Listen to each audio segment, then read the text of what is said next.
Assalamu alaikum. Welcome back to the notice point. Today the topic is supervised learning types.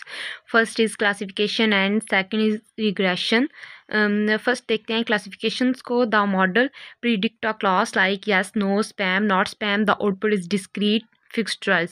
यानी classification में क्या होता है कि आपके पास जो मॉडल होता है ना वो प्रिडिक्ट करता है या तो आपकी क्लास जो है वो येस आई है या नो है, स्पैम है, नॉट स्पैम है. उसके बाद इसमें जो आउटपुट होता है वो डिस्क्रीट वैल्यूज़ होती हैं. ओके, अब हम इसकी एग्जांपल्स को देखेंगे फिर से ज़्यादा समझ आएगा. एग्जांपल में है जैसे स्पैम डिटेक्शन है, क्लासीफाई करें ईमेल एज स्पैम और नॉट स्पैम. यहाँ तो ईमेल स्पैम हुई है या नहीं हुई, ठीक है. तो ये क्लासिफिकेशन है, यानी कि यहाँ तो इस क्लास में आएगा या इस क्लास में आएगा, ठीक है. इस जैसे ये हमने ऊपर बात की, ये स्पैम है या नहीं है. इसी तरह यहाँ यस क्लास में प्रिडिक्शन आएगी या नो में आएगी. इन दोनों में से एक को वो चूज़ करता है क्लासिफिकेशन में. डिजीज़ डायग्नोसिस में क्या आता है कि predict if a person has a disease. वो अब पर्सन की डिजीज़ को डायग्नोज कर रहे हैं, या तो पर्सन को डिजीज़ आएगी या नहीं आएगी. ये दो कंडीशंस हो सकती हैं, ठीक है. इन दोनों क्लासेस में एक क्लास में जो है ना एक क्लास को जो है ना चूज़ किया जाएगा, या तो वो येस होगा या नो होगा.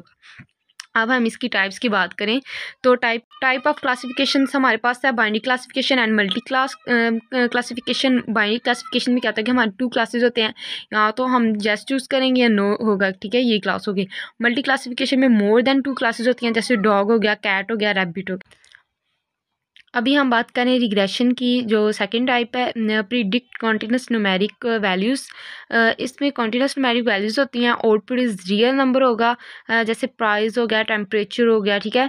कि पीछे हमने उसमें बात की थी क्लासिफिकेशन में, उसमें हमारे पास यहाँ तो हमने येस चूज़ करना होता है या नो, स्पैम, नॉट स्पैम, मतलब कि 2 क्लासेस में या 2 से ज़्यादा क्लासेस में, लेकिन हमने एक चीज़ को चूज़ करना होता है. लेकिन इसमें जो होता है ना उसमें डिस्क्रीट वैल्यू थी, इसमें कॉन्टिन्यूस वैल्यूज होती है ना उनकी प्रिडिक्शंस होती हैं. अब हम इससे एग्जांपल से इसको ज़्यादा समझते हैं. हाउस प्राइस प्रिडिक्शन जैसे हो गया, predict house price based on area, bedroom, etc.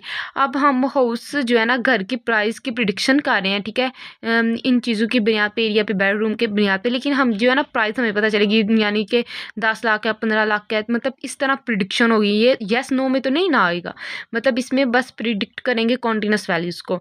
जैसे स्टॉक मार्केट प्रिडिक्शन हो गया, एस्टिमेट करेंगे फ्यूचर स्टॉक प्राइस, कि हमें फ्यूचर में जो है ना कितनी स्टॉक प्राइस एस्टिमेट लगाएंगे, कितनी ज़रूरत है, कितनी नहीं.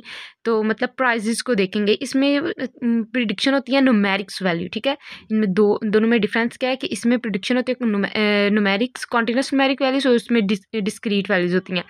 इसमें जो होता है ना हमारे पास प्राइजेस हो जाएगी, जैसे हाउस प्राइस प्रिडिक्शन हो गया, स्टॉक मार्केट हो गया. लेकिन उधर हमने बात की थी कि जैसे स्पैम हो गई ईमेल, ठीक है, इस तरह यस या नो डायग्नोज किया, ठीक है.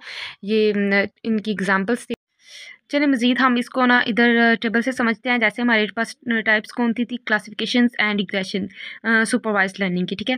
अब क्लासिफिकेशन में हमारे पास डिस्क्रीट नंबर होते हैं और रिग्रेशन में हमारे पास कॉन्टिन्यूस नंबर होते हैं.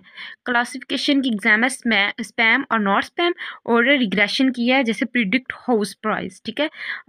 आई hope you have understood this lecture. Okay, take care. अल्लाह हाफ़िज़.